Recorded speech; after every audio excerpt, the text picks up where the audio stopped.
John, how many flats have you had with the Slime Pro Tubeless this past year in comparison to years past?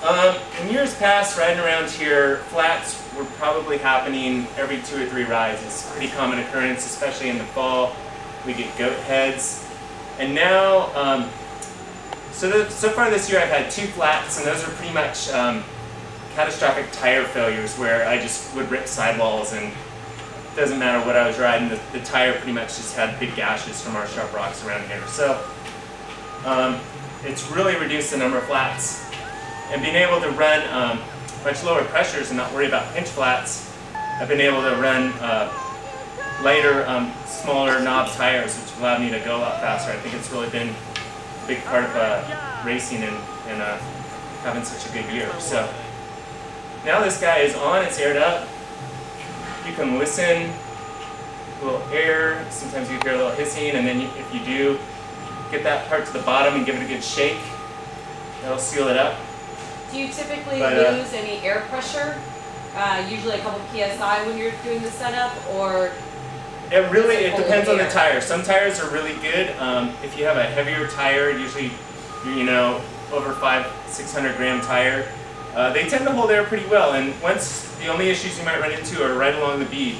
And that's where the toothbrushing comes in nicely, or really shaking it once you get it set up. So sometimes, if you have a little leak, one trick is get a little water. This is in the sidewalls? It's usually, most leaks occur right along the bead. So if you just keep your water and let it flow around the bead, and we got sealage here, so we've got no problem. And look for bubbles. And just that little drop of water will let you know if there's bubbles if you have a leak. But this tire looks good to go.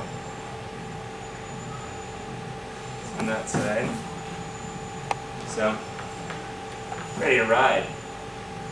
But yeah, sometimes you lose a little air, so at this point, I'll set it, my handy dandy trash can there, and leave it on its side. What that does is it allows the slime to coat the inside on one side of the tire, coat the sidewall where you might get a little bit of leak. It takes a moment to seal up. So I'll leave it here, and maybe for the first day, flip it every few hours. It might lose a little air, so air it up. Don't need to air it up too much, just maybe standard riding pressure between 30 and 40 psi. And just keep the air up, and then keep flipping it every 40 minutes, half hour. And if you have a good tire, you're ready to go the next day. How often do you do this setup? How many tires have I done? How long does the sealant last inside? Oh. Do you find yourself reapplying often, or?